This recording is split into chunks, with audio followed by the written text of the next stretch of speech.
Hi guys and welcome back to the channel Deepak Yadav Education. Welcome to the daily current affairs of 8th of May 2022. तो guys आज है तारीख 8 मई 2022 और है Sunday. आज की तारीख से जितने भी मोस्ट इंपॉर्टेंट करंट अफेयर्स बनेंगे उन सभी करंट अफेयर्स को हम लोग डिटेल में डिस्कस करेंगे। तो चलो शुभारंभ करते हैं। बट उससे पहले गाइज मैं आप लोगों को बता दूं, जैसा कि आज संडे है, संडे में हम लोग कोई भी नया करंट अफेयर का डिस्कशन नहीं करते हैं।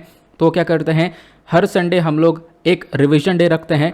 मतलब यहाँ पर हम लोग वीकली कंपाइलेशन कवर करेंगे। मंडे से लेकर सैटरडे तक जितने भी आर्टिकल्स चर्चा में थे उन सब का कंपाइलेशन कवर करेंगे, उन सब का यहाँ पर रिवीजन करने वाले हैं। मतलब अगर आप लोगों ने पिछले सप्ताह मंडे से लेकर सैटरडे में बीच में कभी करंट अफेयर स्किप कर दिए हैं या फिर पढ़ा ही नहीं है, तो आपको डेफिनेटली ओवरऑल आइडिया लग जाएगा कि हाँ पिछले सप्ताह क्या क्या करंट अफेयर चर्चा में थे। नाउ बढ़ते हैं आगे। आगे बढ़ने से पहले अगर आप लोग को इस टॉप न्यूज़ एनालिसिस का पीडीएफ चाहिए तो इसका पीडीएफ आपको मिल जाएगा टेलीग्राम पर। उसका लिंक पीडीएफ लिंक के नाम से नीचे डिस्क्रिप्शन बॉक्स में दे दिया गया है। वहाँ पे जैसे आप क्लिक करोगे वहाँ से आप लोग टीएनए के पीडीएफ को डाउनलोड कर पाओगे। वेट, एक चीज़ आपको ये बतानी है कि जो करंट टाइम पर यानी कि आज का जो इस पीडीएफ को हम लोग कवर करेंगे, ये वाला पीडीएफ आपको नहीं मिल पाएगा इस चैनल के ऊपर। ये पीडीएफ कहाँ पे मिलेगा, तो ये पीडीएफ आपको मिलेगा मंथ के एंड में। मतलब जो मई का महीना चल रहा है, ये जैसे ही खत्म होगा तब मैं आपको यह पीडीएफ प्रोवाइड करवाता हूँ, क्योंकि पूरे मंथ का कंपाइलेशन भी हम लोग यहाँ पे कवर करते हैं। ठीक है, तो आज का पीडीएफ आपको मंथ के एंड में मिल जाएगा, डोंट वरी। देन ये आर्टिकल हमने डिस्कस किया था, एक इंपॉर्टेंट आर्टिकल है एग्जामिनेशन के पॉइंट ऑफ व्यू से। बात की गई है जो मेंथोल सिगरेट्स हैं और फ्लेवर्ड सिगरेट्स हैं, इनके ऊपर बैन लगा दिया गया है, क्योंकि इन सिगरेट्स की वजह से हेल्थ के ऊपर एक नेगेटिव इम्पैक्ट पड़ रहा था। अब क्वेश्चन ये है कि ये बैन कहाँ पे लगाया गया, तो ये इंडिया की बात नहीं कर रहे हैं हम लोग, ये यूएस का जो फूड एंड ड्रग एडमिनिस्ट्रेशन है, इन्होंने यहाँ पर यूएस में इस मेंथोल सिगरेट और फ्लेवर्ड सिगारेट्स के ऊपर बैन लगाया है। ये आर्टिकल इंडियन एक्सप्रेस ने डिटेल से कवर किया था। आप देख पाओगे एक्सप्लेन सेक्शन पर ये सारी इन्फॉर्मेशन दी गई है कि आखिरकार यूएस ने इन मेंथोल सिगरेट्स को क्यों बैन किया है, ये भी हम लोग डिस्कस करेंगे। पूरा आर्टिकल मैंने लगा दिया है, सारे सोर्सेस आप लोग को दिखते रहेंगे कि कहाँ कहाँ से आर्टिकल्स को कवर किया जा रहा है। तो जैसा मैंने आप लोगों को बताया कि इंडिया ने यहाँ पर इन सिगरेट्स को बैन नहीं किया है। इंडिया के अंदर मेंथोल सिगरेट्स या जो फ्लेवर्ड सिगरेट्स है, ये अभी भी यहाँ पर आपको देखने को मिलती हैं, बट अभी ये स्टेप यूएस की साइड से उठाया गया था। अब पहला क्वेश्चन ये है कि इस प्रकार से जो ये सिगरेट्स हैं, फ्लेवर्ड सिगरेट्स और मेंथोल सिगरेट्स, ये बहुत सारे देशों ने ऑलरेडी बैन कर रखा है। साल 2012 के अंदर ब्राज़ील यहाँ पर एक पहला देश बना था जिसने यहाँ पर इन मेंथोल सिगरेट्स को बैन किया था। ठीक है, तो आप लोग इसको ध्यान रख सकते हो। बाकी इंडिया के अंदर बात करें, जो ये इलेक्ट्रिक सिगरेट्स आती हैं, आप लोग जैसा इस पिक्चर के अंदर देख पा रहे हो, इन इलेक्ट्रिक सिगरेट्स के ऊपर हमारी केंद्र सरकार ने साल 2019 में ऑलरेडी बैन लगा दिया था। ठीक है, ये भी आपको ध्यान रहना चाहिए। देन उसके बाद देखो यहाँ पर जो मेंथोल सिगरेट्स है, जहाँ पर मिंट का फ्लेवर वगैरह दिया जा रहा है, फ्लेवर्ड सिगरेट्स आ रही हैं, फ्लेवर्ड सिगार्स आ रहे हैं। यहाँ पे बोला ये गया कि भाई देखो इसका एक उल्टा इम्पैक्ट पड़ रहा है। इनफैक्ट यहाँ पर जो बच्चे हैं आज के टाइम पर वो इन सिगरेट्स के एडिक्शन में आएंगे और इसके थ्रू यहाँ पर क्या होगा, कल फिर वो यहाँ पर टोबैको वाली सिगरेट्स यूज़ करने लगेंगे। तो अगर आप लोग सोच रहे हो कि हाँ लोगों का एडिक्शन कम हो रहा है, स्मोकर्स यहाँ पर क्विट कर देंगे इसकी तरफ बढ़कर, यानी कि यहाँ पे फ्लेवर्ड वाली सिगरेट्स पियेंगे तो वो टोबैको वाली सिगरेट छोड़ देंगे, तो ऐसा कुछ होने वाला है नहीं। ये भी यहाँ पर मेंशन किया गया, क्लियर हुआ। देन उसके बाद यहाँ पर मेंशन किया गया कि भाई यहाँ पर ये जो रूल्स एंड रेगुलेशंस इंप्लीमेंट किए जाएंगे, इस पर एक पेनल्टी भी लगाई जाएगी। मतलब कि जो भी रूल्स होंगे इन सबको इंडिविजुअल के अगेंस्ट में नहीं लगाया जाएगा। मतलब कि कोई व्यक्ति अभी भी मान लो कि मेंथोल सिगरेट को यूज़ कर रहा है, इसके बैन होने के बाद भी उसको यहाँ पर कंज्यूम कर रहा है, तो उस व्यक्ति के ऊपर तो कोई पेनल्टी चार्ज नहीं होगी। पेनल्टी चार्ज होगी तो मैन्युफैक्चरर के ऊपर, डिस्ट्रीब्यूटर के ऊपर, होलसेलर के ऊपर और इंपोर्टर के ऊपर। मतलब इन्होंने बनाया है, उसको डिस्ट्रीब्यूट किया है, उसको इंपोर्ट किया है, तो इनके ऊपर पेनल्टी लगेगी ताकि हम लोग यहाँ पे इसका प्रोडक्शन बंद कर सकें, इसका डिस्ट्रीब्यूशन बंद कर सकें और ये जो मेंथोल सिगरेट्स हैं मार्केट के अंदर उतरे ही ना। क्लियर हुआ, ये हमारे पास इन्फॉर्मेशन आ गई। देन उसके बाद इसको बैन करने के पीछे के एग्जैक्टली ठोस कारण क्या है। पहला कारण यहाँ पे बताया ये गया कि आप देख पाओगे इसके अंदर एक मिंटी सा टेस्ट है, प्लस कुछ खुशबू वगैरह देखने को मिल जाती है। तो यहाँ पर इसकी वजह से अगर आप लोग सोच रहे हो कि हाँ स्मोकर्स जो हैं कि अपनी स्मोकिंग को रिड्यूस कर देंगे, यानी जो अभी टोबैको वाली जो सिगरेट्स है उसको यूज़ कर रहे हैं, ठीक है, तो उसको छोड़ने के लिए ये लोग मेंथोल सिगरेट्स की तरफ बढ़ते हैं। तो कहना यह है कि भाई ऐसा कुछ नहीं होने वाला, क्योंकि मेंथोल सिगरेट्स के अंदर भी आपको निकोटीन देखने को मिलेगा। मतलब ये भी इंटरैक्ट करता है ब्रेन के अंदर निकोटीन से, जिसकी वजह से यहाँ पे बोला गया जो निकोटीन का एडिक्टिव इफेक्ट है बॉडी के अंदर रहने वाला है और इनफैक्ट यहाँ पर लोगों के लिए बहुत मुश्किल हो जाएगा अपनी सिगरेट को छोड़ना। तो अगर आप लोग सोच रहे हो कि लोग सिगरेट को छोड़ रहे हैं इसकी तरफ आगे बढ़कर, तो ये बिल्कुल गलत है। साथ ही साथ यहाँ पर यूएस ने ये भी मेंशन किया है कि आज के टाइम पर जो यंग एडल्ट्स हैं, जो यूथ हैं, वो पहले इस सिगरेट की तरफ बढ़ेंगे, उसका यूज़ कर रहे हैं, उनके लिए बहुत आसान हो जाएगा क्योंकि मार्केट में मिल रहा है आराम से और लोग इसको गलत समझेंगे नहीं। फिर उसके बाद क्या होगा, जो एडल्ट्स है उसका यूज़ करने लगेंगे और फिर आज यहाँ पर इन मेंथोल सिगरेट्स का यूज़ कर रहे हैं और कल यहाँ पर असली वाले ही स्मोकिंग करने लगेंगे। तो ये चीज़ें यहाँ पर मेंशन की जा रही हैं, इसी वजह से इन सिगरेट्स के ऊपर बैन लगाया गया। नाउ अब यहाँ पर इंडिया के कॉन्टेक्स्ट में हम लोग कुछ इन्फॉर्मेशन कवर करेंगे टोबैको कंजम्पशन को लेकर कि भारत के अंदर टोबैको कंजम्पशन को लेकर क्या हाल है। तो हमारे पास एक सर्वे है, ग्लोबल यूथ टोबैको सर्वे। इसके अंदर बताया गया भारत एक दूसरी लार्जेस्ट यहाँ पर नंबर ऑफ टोबैको यूज़र वाली कंट्री बनता है। मतलब कि इंडिया के अंदर दूसरे नंबर पर अगर हम लोग देखें तो सबसे ज़्यादा टोबैको यूज़ करने वाले लोग हैं। लगभग 268 मिलियन के आसपास टोबैको यूज़र्स आपको देखने को मिल जाएंगे, जिसमें से यहाँ पर 13 लाख लोगों की हर साल जान जाती है। उसके बाद यहाँ पे बताया गया ये जो जान जाती है टोबैको की वजह से, स्मोक की वजह से, इनफैक्ट काफ़ी सारे जो लोग हैं, लगभग 2 लाख लोगों की जान चली जाती है सेकंड हैंड स्मोक की वजह से। सेकंड हैंड स्मोक का मतलब समझते हो? देखो इसका मतलब यह है कि मान लो यहाँ पर एक व्यक्ति है जो कि यहाँ पर सिगरेट को कंज्यूम कर रहा है, सिगरेट पी रहा है और एक पब्लिक प्लेस पर बैठकर सिगरेट पी रहा है, आसपास इसके काफ़ी सारे लोग बैठे हुए हैं। अब यहाँ पर ये जो धुआं निकल रहा है इस सिगरेट में से, वो सब यहाँ पर धुआं ये व्यक्ति भी कंज्यूम कर रहे हैं जो कि इसके आसपास बैठे हैं। तो यहाँ पर उनके अंदर भी, यहाँ पर आप कह सकते हो उनके बॉडी के ऊपर भी इसका एक नेगेटिव इम्पैक्ट पड़ेगा। तो यहाँ पर इसको हम लोग सेकेंड हैंड स्मोक एक्सपोजर बोलते हैं। तो ये चीज़ें भी यहाँ पर नज़र आती हैं, ये मेंशन किया गया। साथ ही साथ यहाँ पे मेंशन किया गया कि अगर आप लोग एज वाइज देखोगे तो 15 साल से कम उम्र के बच्चे और 15 साल से खासकर ज़्यादा उम्र वाले बच्चे जो हैं, ये बहुत सारे बच्चे हैं जो कि आज के टाइम पर ये सिगरेट्स का यूज़ कर रहे हैं। ये यहाँ पर मेंशन किया गया। और सिगरेट के यूज़ करने की वजह से और ये टोबैको का यूज़ करने की वजह से बहुत सारी बीमारियाँ बन रही हैं। कैंसर, कार्डियोवास्कुलर डिजीज़, डायबिटीज़ और लंग कैंसर, ये सारी चीज़ें यहाँ पर निकल कर आई हैं। लगभग 27% के आसपास जितने भी कैंसर्स हैं इंडिया के अंदर में, वो सब टोबैको की वजह से हो रहे हैं। तो ये हालात हैं टोबैको का इंडिया के अंदर में, वो मैंने आपको अलग से एक इन्फॉर्मेशन दी है। साथ ही साथ यहाँ पर एक और चीज़ आपको देखने को मिल जाएगी कि इसका इम्पैक्ट भारत के ऊपर क्या पड़ेगा। मतलब अगर हम लोग मान लो कि इन मेंथोल सिगरेट्स को, इन फ्लेवर्ड सिगरेट्स को अगर इंडिया में बैन कर दें तो इंडिया के अंदर क्या इम्पैक्ट पड़ेगा। सीधा सीधा बोला गया कोई ज़्यादा खास इम्पैक्ट पड़ेगा नहीं। ठीक है, ज़्यादा खास इम्पैक्ट इसलिए नहीं पड़ेगा क्योंकि यहाँ पर बोला ही जा रहा है कि जैसे आप बैन कर दोगे तो प्रोडक्ट की स्मगलिंग चालू हो जाएगी। ठीक है, आपने एक तरफ से बैन कर दिया तो गलत तरीके से प्रोडक्ट यूज़ किया जाएगा, स्मगलिंग यहाँ पर होने लगेगी। क्लियर हुआ? तो ये यहाँ पर आपको इन्फॉर्मेशन मिल जाती है। आगे बढ़ते हैं।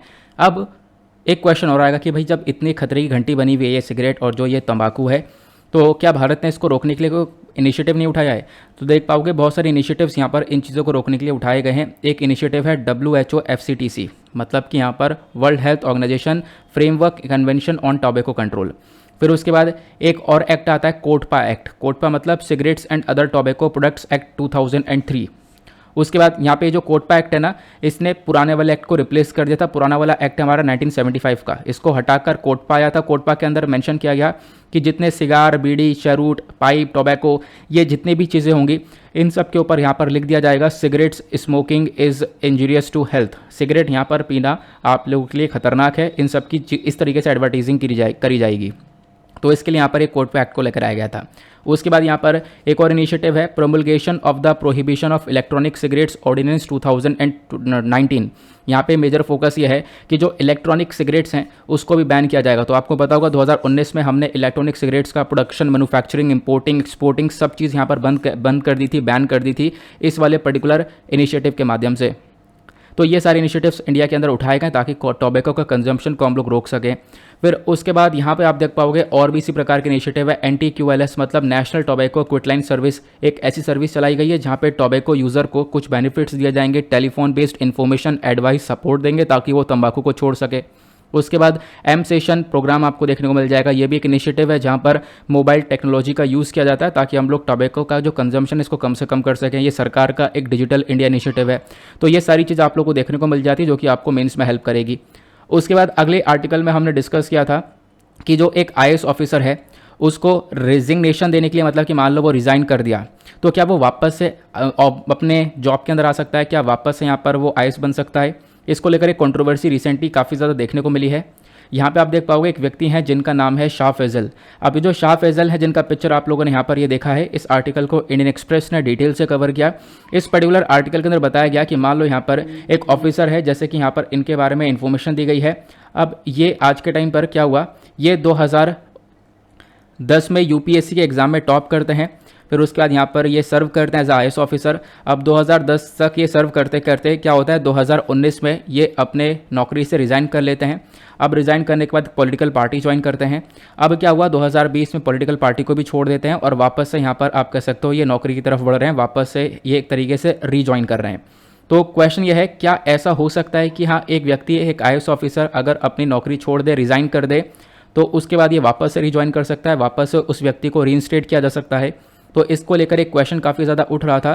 तो ये बेसिकली मैं आपको स्टार्टिंग में ही बता दूं, एक ये एक्सेप्शन का केस है, हो सकता है ऐसा, लेकिन ये केस एक्सेप्शन के अंदर आ रहा है क्योंकि इनका जो रेजिग्नेशन है वो बेसिकली एक्सेप्ट ही नहीं हुआ था। क्योंकि मुद्दा यह है कि जब कोई व्यक्ति रेजिग्नेशन देता है तो सरकार उसको एक्सेप्ट और रिजेक्ट करती है। तो यहाँ पर इनका रेजिग्नेशन एक्सेप्ट ही नहीं हुआ था, दैट इज़ वाई यहाँ पर ये वापस से इस जॉब के अंदर आ पाए हैं, वो आगे मैं आपको बताऊँगा। तो फिलहाल ये जो रूल्स हैं रेजिग्नेशन को लेकर वो क्या क्या देखने को मिलते हैं। मान लो एक IAS ऑफिसर है, IAS ऑफिसर है या IPS ऑफिसर है या IFS ऑफिसर है, इनको रिज़ाइन करना है। तो इनके रेजिग्नेशन के लिए एक रूल बनाया गया है, ऑल इंडिया सर्विस डेथ कम रिटायरमेंट बेनिफिट्स रूल्स 1958। तो इस रूल के माध्यम से वो रिज़ाइन कर सकते हैं और यही सिमिलर रूल यहाँ पर यूज़ किए जाते हैं कोई भी हमारा सेंट्रल सर्विस का ऑफिसर है उसको रिज़ाइन करने में भी। रेजिग्नेशन का मतलब क्या होता है, तो सिंपल सा टर्म है, रेजिग्नेशन मतलब एक फॉर्मल लेटर है जो कि लिख के यहाँ पर एक ऑफिसर दे रहा है कि भाई मैं अपनी जॉब को छोड़ना चाहता हूँ। ठीक है, अब ये इमीडिएटली भी छोड़ना चाहता है कोई व्यक्ति या फिर फ्यूचर में, भविष्य में यहाँ पर इस तारीख को मैं छोड़ दूंगा, इस तरीके से यहाँ पर चर्चा की जाती है। इस तरीके से एक लेटर लिख कर दे दिया जाता है। अब क्वेश्चन ये है कि चलो हमने लेटर लिख लिया, अब किसको सबमिट करेंगे? तो सबसे पहली चीज़ यहाँ पे आप देखो, दो मतलब पर्टिकुलर कैटेगरी आती हैं, एक होता है स्टेट कैटेगरी और दूसरा यहाँ पर सेंट्रल। तो राज्य सरकार में किसको सबमिट करना होगा, मान लो राज्य सरकार पे कोई IAS ऑफिसर है, ठीक है, तो वो किसको यहाँ पे लेटर देगा, और केंद्र सरकार पर कोई IAS ऑफिसर है तो वो किसको लेटर देगा। तो राज्य सरकार में जो chief secretary of the state होता है इसको ये लेटर सबमिट करना होगा, और केंद्र सरकार के लेवल पर हम देख पाएंगे जो भी मिनिस्ट्री और डिपार्टमेंट है, क्योंकि ऑब्वियस ही बात है कोई भी IAS ऑफिसर किसी मिनिस्ट्री या डिपार्टमेंट के अंडर में काम कर रहा होगा, तो उस मिनिस्ट्री और डिपार्टमेंट का जो भी यहाँ पर एक तरीके से सेक्रेटरी होगा उसको वो लेटर सबमिट करना होगा सेंट्रल के लेवल पर। तो ये चीज़ें यहाँ पर क्लियर हो गई। देन उसके बाद अब मान लो यहाँ पर लेटर सबमिट कर दिया गया, उसके बाद क्या प्रोसेस होता है, उसके बाद यहाँ पे प्रोसेस होता है उस लेटर की छानबीन की जाती है। तो जो हमारी केंद्र सरकार है और राज्य सरकार है दोनों मिलकर यहाँ पर आप देख पाओगे क्या करते हैं। मान लो सबसे पहले राज्य सरकार के पास लेटर आया, इन्होंने यहाँ पर सबमिट कर लिया। अब इस लेटर को देखते हुए यहाँ पर ये देखते हैं कि जिस ऑफिसर ने ये लेटर दिया है, रिज़ाइन कर रहा है जो ऑफिसर, उसके ऊपर कोई करप्शन का केस तो नहीं है या फिर कोई ऐसा केस तो नहीं है जो कि पेंडिंग में हो। अगर ऐसा कुछ है तो वो नॉर्मली जो रेजिग्नेशन लेटर है वो रिजेक्ट हो जाएगा, उसको रिज़ाइन नहीं करने दिया जाएगा जब तक ये मुद्दा सॉल्व नहीं होता है।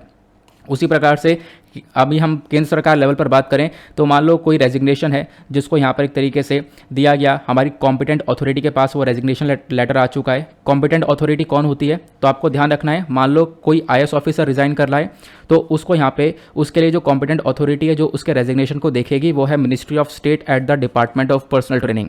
कोई IPS ऑफिसर है तो उसके लिए मिनिस्ट्री ऑफ होम अफेयर्स देखेगा। कोई यहाँ पर इंडियन फॉरेस्ट सर्विस का है तो ministry of environment forest and climate change देखेगा। ठीक है, तो यहाँ पर इनके लिए अलग अलग पर्टिकुलर बॉडीज़ बना रखी हैं। अब फिर एट द लास्ट में जो भी रेजिग्नेशन होगा उस रेजिग्नेशन को लेकर जो भी लास्ट डिसीजन होता है वो हमारे प्राइम मिनिस्टर लेते हैं। तो प्राइम मिनिस्टर का जो डिसीजन है regarding the IAS officer resignation वो भी यहाँ पर एक महत्वपूर्ण होता है। फिर उसके बाद ये सारी चीज़ें हो गई।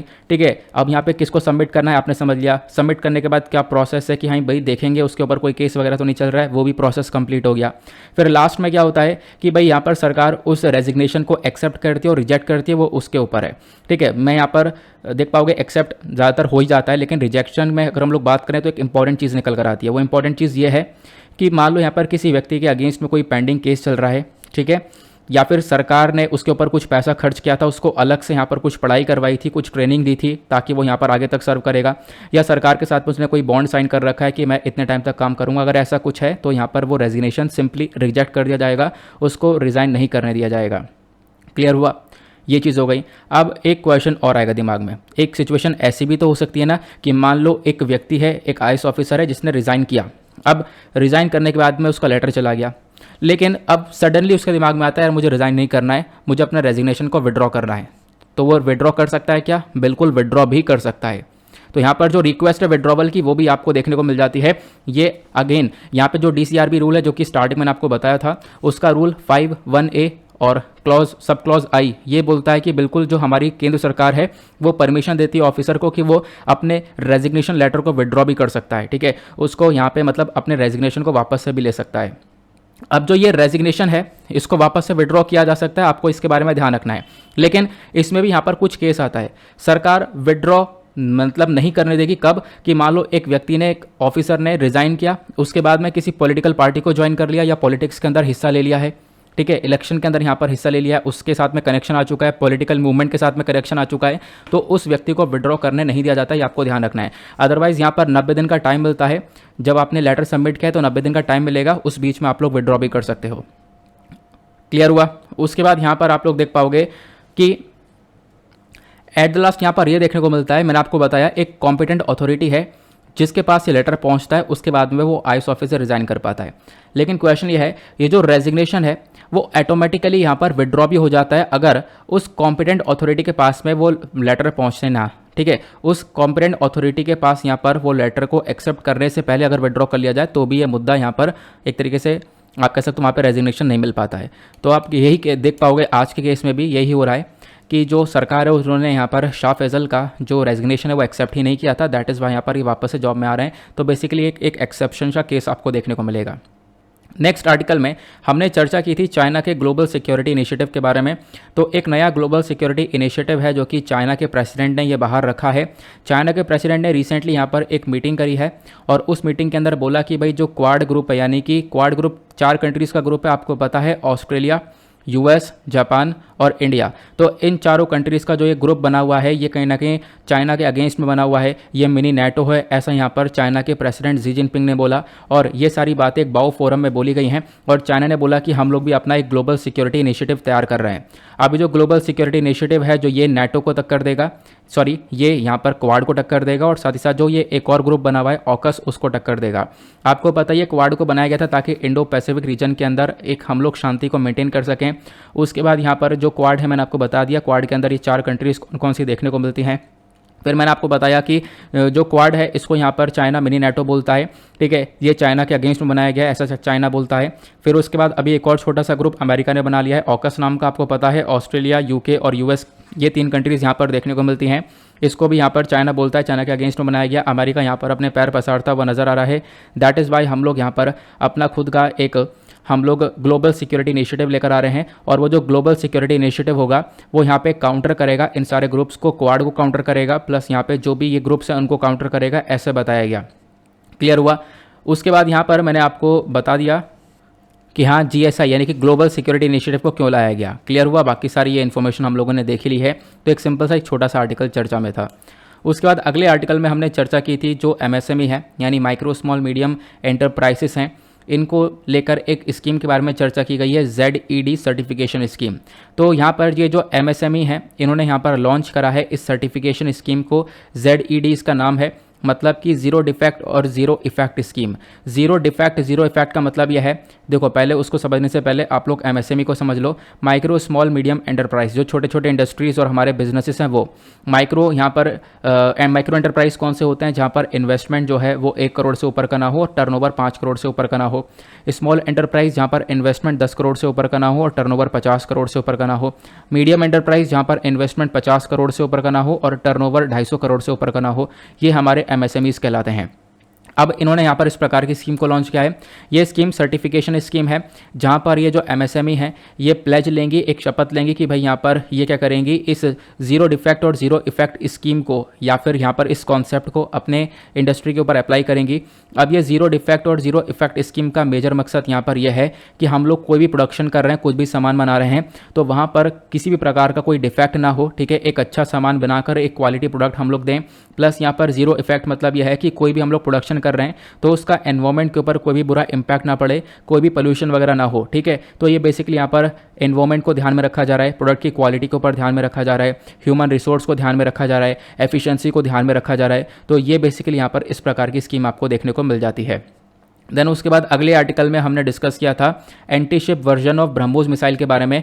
तो रिसेंटली यहाँ पर एक जो ब्रह्मोस सुपरसोनिक क्रूज मिसाइल है जो कि हमारे दुश्मन के जहाज़ को उड़ा सकता है, इस मिसाइल की सक्सेसफुली टेस्टिंग की गई है इंडियन नेवी और अंडमान निकोबार कमांडर के थ्रू। तो आप लोग यहाँ पर देख पाओगे, इसके ऊपर इंडियन एक्सप्रेस ने एक आर्टिकल पब्लिश किया है। मैंने आपको बताया था ब्रह्मोस के बारे में। तो ब्रह्मोस बेसिकली एक जॉइंट वेंचर है, दो देशों के थ्रू यहाँ पर मिलकर इस मिसाइल को बनाया गया। एक तरफ भारत का DRDO है और दूसरी तरफ यहाँ पर जो रशिया है इसका NPOM है। ठीक है, तो आप लोग देख पाओगे रशिया और इंडिया दोनों ने मिलकर ब्रह्मोस को बनाया है। ब्रह्मोस का जो नाम है दो नदियों के ऊपर है, भारत की नदी ब्रह्मपुत्र और रशिया की नदी मॉस्कवा, ये आपको ध्यान रखना है। और ये जो ब्रह्मोस मिसाइल है ये एक प्रिंसिपल पे काम करता है जिसको हम लोग फायर एंड फॉरगेट प्रिंसिपल बोलते हैं। मतलब कि हमने इसको छोड़ दिया और उसके बाद भूल जाओ। इसके अंदर एक्यूरेसी रेट बहुत अच्छा है, अपने सटीक तरीके से अपने टारगेट को हिट करता है, चाहे दिन हो चाहे रात हो, प्लस कैसा भी वेदर कंडीशन हो। ठीक है, वेदर कितना भी बुरा हो या कितना भी अच्छा हो, उसके बेसिस पर आराम से ये अपने टारगेट को हिट करता है। ब्रह्मोस क्रूज मिसाइल की जो स्पीड है वो यहाँ पर मार्क 2.8 के आसपास देखने को मिल जाएगी। मतलब कि जो हमारी ध्वनि की स्पीड होती है, यानी कि जो हमारी साउंड की स्पीड होती है, उससे 3 गुना ज़्यादा की स्पीड ये देखने को मिल जाती है। बाकी जैसे मैंने आपको बताया ये क्रूज मिसाइल है। तो क्रूज मिसाइल और बैलिस्टिक मिसाइल में क्या डिफरेंस होता है? देखो, बैलिस्टिक मिसाइल को जब हम लोग लॉन्च करते हैं, मान लो यहाँ से लॉन्च किया और यहाँ पे हमारा टारगेट है, तो बैलिस्टिक मिसाइल हमारे एनवायरमेंट से बाहर जाता है और वापस से एंट्री लेता है। लेकिन क्रूज मिसाइल यहाँ पर एनवायरमेंट के अंदर ही अंदर अपने टारगेट को हिट करता है। क्लियर हुआ? ये यहाँ पर आपने समझना है। उसके बाद अगले आर्टिकल में हमने डिस्कस किया था क्रिमिनल जस्टिस सिस्टम के बारे में। तो सुप्रीम कोर्ट ने अभी 2 महीने दिए हैं हाई कोर्ट और स्टेट्स को कि भाई अपने क्रिमिनल जस्टिस सिस्टम के अंदर जो भी कमी है वो यहाँ पर सुधार लो, क्योंकि आज के टाइम पर क्रिमिनल जस्टिस सिस्टम बुरी तरह से सफ़र करता हुआ नज़र आ रहा है। अब ये क्रिमिनल जस्टिस सिस्टम होता क्या है ये तो आपको पता ही है कि देखो, यहाँ पे कोई भी क्राइम हो रहा है, कोई भी अपराध हो रहा है, तो उसको ठीक करने का काम हमारा क्रिमिनल जस्टिस सिस्टम का है। क्रिमिनल जस्टिस सिस्टम का मेजर ऑब्जेक्टिव है कि भाई अपराध की घटना को रोकना, प्लस अपराधियों को दंड देना, प्लस यहाँ पर अपराधियों को एक तरीके से आप कह सकते हो कि जो भी क्रिमिनल्स हैं उनको सुधारना। साथ ही साथ यहाँ पर जहाँ तक संभव हो पाए कि जो भी यहाँ पर पीड़ित है, यानी कि जो विक्टिम है जिसके प्रति अपराध हुआ है, उसको कंपनसेशन देना, उसको मुआवजा देना। तो ये सारे यहाँ पर ऑब्जेक्टिव्स रहते हैं। फिर साथ ही साथ यहाँ पर समाज में जो कानून और व्यवस्था है उसको, यानी कि लॉ एंड ऑर्डर है, उसको मेंटेन करके रखना, ये काम होता है हमारे क्रिमिनल जस्टिस सिस्टम का। फिर लास्ट में यहाँ पे ये काम करता है कि जो अपराधी हैं उसको भविष्य में किसी अपराध को करने से रोका जाना। तो ये सारा काम होता है हमारे क्रिमिनल जस्टिस सिस्टम का, मतलब क्राइम को रोकने का काम करता है। बट आज के टाइम पर ये जस्टिस सिस्टम हमारा सही से काम नहीं कर रहा है, इसके अंदर बदलाव की ज़रूरत है। तो बदलाव की क्यों ज़रूरत है पहले तो हम इसको डिस्कस करते हैं। यहाँ पे बोला गया कि भाई आज के टाइम पर जो ये क्रिमिनल जस्टिस सिस्टम है ये पुराने ज़माने का है, अंग्रेज़ों के टाइम का है, 19th सेंचुरीज़ के लॉ हैं, और अगर हम 21st सेंचुरी के अंदर इसका इस्तेमाल करेंगे तो एक डिबेटल बना रहेगा। ये यहाँ पे इसके ऊपर हमेशा से ही एक डिबेट होती रहेगी। प्लस यहाँ पे जो क्रिमिनल जस्टिस सिस्टम होता है इसका मेजर पर्पस होता है कि भाई इनोसेंट व्यक्ति को हम लोग बचाएं और जो भी मुजरिम है उसको पनिशमेंट दें। लेकिन आज के टाइम पर बहुत ज़्यादा तरीके से, बहुत गलत तरीके से यहाँ पर इसका इस्तेमाल होता है। बहुत ज़्यादा जो कानून है उसका मिसयूज़ होता है, जहाँ पे कॉमन लोगों को फंसा दिया जाता है। प्लस जो इकोनॉमिक सर्वे है 2018-19 का, इसने ये बताया कि भाई आज के टाइम पर बहुत सारे जो जुडिशियल केसेस हैं, लगभग 3.5 करोड़ के आसपास केसेस पेंडिंग है। ये 2018-19 का डेटा है, ध्यान रखना। आज के टाइम पर और ज़्यादा केसेस पेंडिंग पड़े हुए हैं। यहाँ पे बोला गया कि भाई इसी चक्कर में हम लोग को एक सुधार की आवश्यकता है इसके अंदर। साथ ही साथ ये बोला गया कि आज के टाइम पर अगर आप लोग देखोगे तो बहुत सारे जो अंडर ट्रायल प्रिजनर्स हैं वो भारत के अंदर पाए जाते हैं। भारत एक ऐसी कंट्री है जहाँ पे दुनिया के सबसे ज़्यादा अंडर ट्रायल प्रिजनर्स हैं। अंडर ट्रायल प्रिजनर्स का मतलब यह है कि उन लोगों को अरेस्ट कर लिया गया है और वो ट्रायल में चल रहा है, अभी यहाँ पर बिल्कुल भी वो मुजरिम साबित नहीं हो पाए। तो इस प्रकार से आप लोग देख पाओगे ये बहुत सारे अंडर ट्रायल कैदी आपको देखने को मिल जाते हैं, जिसको लेकर हमें एक सुधार की आवश्यकता है कि हम अपने जस्टिस सिस्टम को सुधारें, उसके अंदर थोड़ा सा केसेस को स्पीडी तरीके से बढ़ाएं, तो ये काम खत्म हो पाएगा। ठीक है, इसलिए हमें यहाँ पर बदलाव की आवश्यकता है। और बदलाव क्या क्या कर सकते हैं, यहाँ पे कुछ सजेशन भी दिए गए हैं। सबसे पहला यहाँ पर सजेशन दिया गया कि जो भाई विक्टिम है, जिसके प्रति सब क्राइम हुआ है, उसको यहाँ पे एक प्रोटेक्शन मिलनी चाहिए। उसके लिए आप यहाँ पे प्रोटेक्शन स्कीम्स को लेकर आओ, ये हम लोग काम कर सकते हैं। साथ ही साथ यहाँ पर आपको जुडिशरी स्ट्रेंथ को बढ़ाना होगा, यानी जो जजेस की स्ट्रेंथ है आज के टाइम पर बहुत कम है, उसको इंक्रीज करो फटाफट और नीचे से इंक्रीज करना। क्योंकि जब आप लोग पिरामिड को देखते हो, जब हम लोग कोर्ट सिस्टम को समझते हैं, तो सबसे नीचे आता है subordinate court, then district court, then high court, then supreme court. तो यहाँ पर आप देख पाओगे आपको नीचे से ही ऊपर तक सारी जगह पर जो जुडिशरी है उसके स्ट्रेंथ को बढ़ाना है। जजेस बढ़ेंगे तभी केसेस जल्दी जल्दी देखे जाएंगे। या फिर हम लोग ADR के सिस्टम को लेकर आ सकते हैं। ADR क्या है? यह है ऑल्टरनेट डिस्प्यूट रिजोल्यूशन, जहाँ पे लोक अदालत, ग्राम न्यायालय, ये सब यहाँ पर अच्छी तरीके से काम कर पाएंगे। ये हम लोग काम कर सकते हैं। उसके बाद अगले आर्टिकल में हमने डिस्कस किया था इंडोनेशिया के पाम ऑयल क्राइसिस के बारे में। भाई इंडोनेशिया के अंदर पाम ऑयल को लेकर एक बहुत भारी भरकम विवाद देखने को मिल रहा है। इनफैक्ट यहाँ पर इंडोनेशिया में पाम ऑयल की एक भारी भरकम कमी पड़ चुकी है। पाम ऑयल एक वेजिटेबल ऑयल है जिसका हम लोग बहुत ज़्यादा यूज़ करते हैं। इंडिया बहुत सारा तेल इम्पोर्ट करता है। इस ऑयल की हम लोग मैन्युफैक्चरिंग और ब्यूटी प्रोडक्ट्स में भी इस्तेमाल करते हैं। इंडोनेशिया की लोकेशन देख लो, यहाँ पर आपको ये इंडोनेशिया नज़र आएगा। उसके बाद जब आप जूम करके देखोगे तो इस प्रकार से यहाँ पर छोटे छोटे आइलैंड्स इंडोनेशियन आइलैंड्स हैं।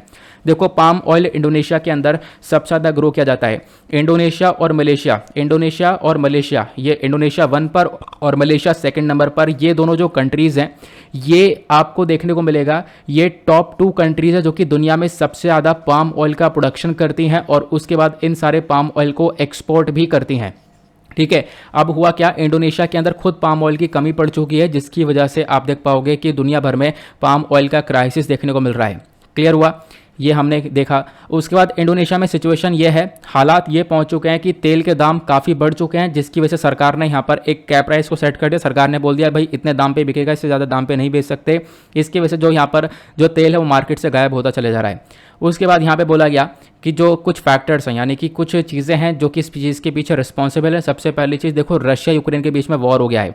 आपको पता है रशिया यूक्रेन के बीच में जो ये वॉर चल रहा है, इसके अंदर अगर हम लोग बात करें तो इससे दुनिया भर के अंदर जो सनफ्लावर ऑयल है उसकी कमी पड़ चुकी है। मैं आपको बता दूं रशिया और यूक्रेन दोनों यहाँ पर दुनिया भर का सबसे ज़्यादा सनफ्लावर ऑयल प्रोड्यूस करते हैं और एक्सपोर्ट करते हैं।